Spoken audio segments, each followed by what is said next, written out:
अपने भीतर एक विश्वास को जब हम दृढ़ बनाते जाते हैं, भरोसे को पक्का बनाते जाते हैं, तो परमात्मा भी हमारे करीब में आना प्रारंभ कर देता है।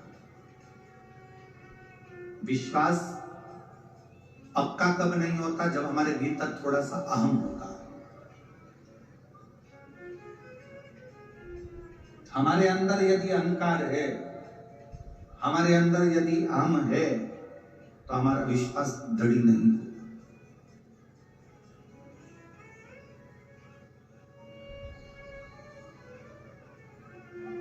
जो तुमने खाया है,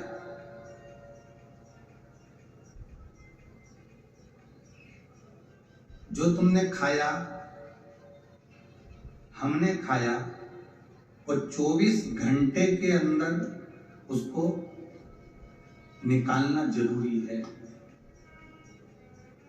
अगर वो 24 घंटे के अंदर हमारा खाया हुआ नहीं निकलता तो हमें बीमारियां आना प्रारंभ हो जाती हैं। बोलो सही है?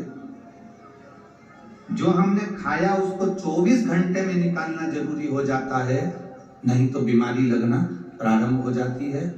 जो हमने पानी पिया वो 3 से 4 घंटे में निकालना जरूरी हो जाता है, नहीं तो बीमारी लगना प्रारंभ हो जाती है। जो खाया उसको 24 घंटे में निकालना जरूरी है।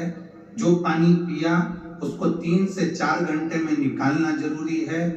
जो श्वास हमने ली उसको 1-1.5 सेकंड के अंदर, 2 सेकंड के अंदर बाहर निकालना जरूरी है। उसी तरह हमारे भीतर यदि अहंकार भर गया, काम भर गया, आसक्ति भर गई, क्रोध भर गया, तृष्णा भर गई, तो इसको अंदर मत रखो, इसको भी निकाल कर बाहर फेंक दो, नहीं तो ये भी बीमार कर देता है। ये भी बीमार कर देता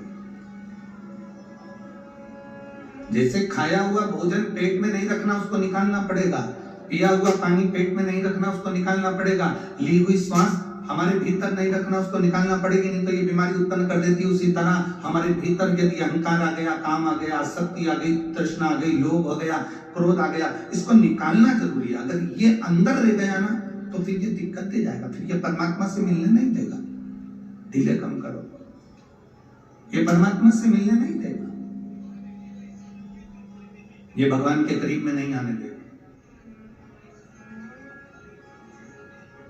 हमारे भीतर का अहम हमें बाहर छोड़ना है।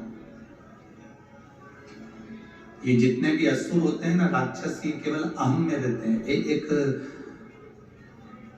बहुत अच्छा चरित्र आता है स्कंद पुराण के अंदर।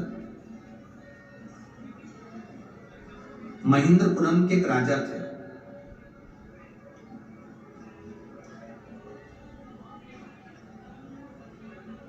बड़े आनंद के साथ वो निवास किया करते थे।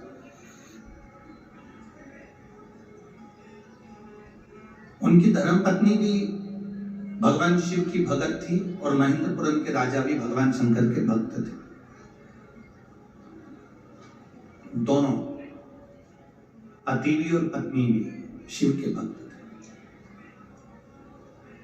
इन्होंने एक बार भी भगवान शंकर से कुछ नहीं मांगा।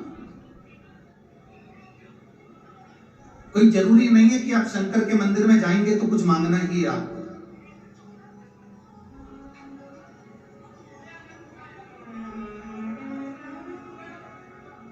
लोग कहते हैं कि हम शिव के मंदिर में जाएंगे तब हमारा दुख कटेगा।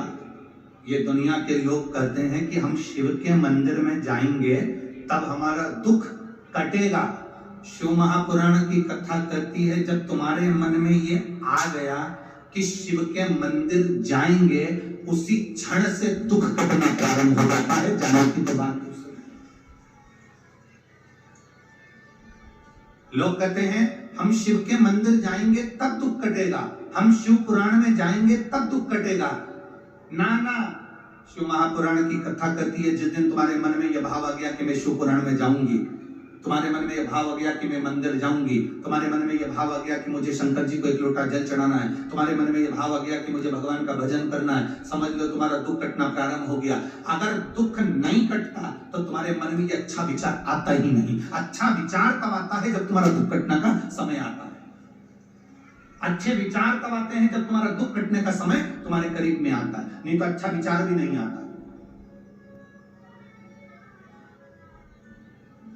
अच्छे विचार तब आएंगे जब तुम्हारा दुख कटने का समय तुम्हारे पास में है। आप जितने लोग शिव महापुराण की कथा में बैठते हो, क्यों हम इतने विश्वास के साथ क्यों कह देते हैं कि जितने लोग कथा सुनने आए हो बाबा तुम्हारी झोली भरेगा, इतने विश्वास के साथ हम कहते क्यों हैं? कारण क्या है इसका कहने का? उसका कारण केवल इतना सा है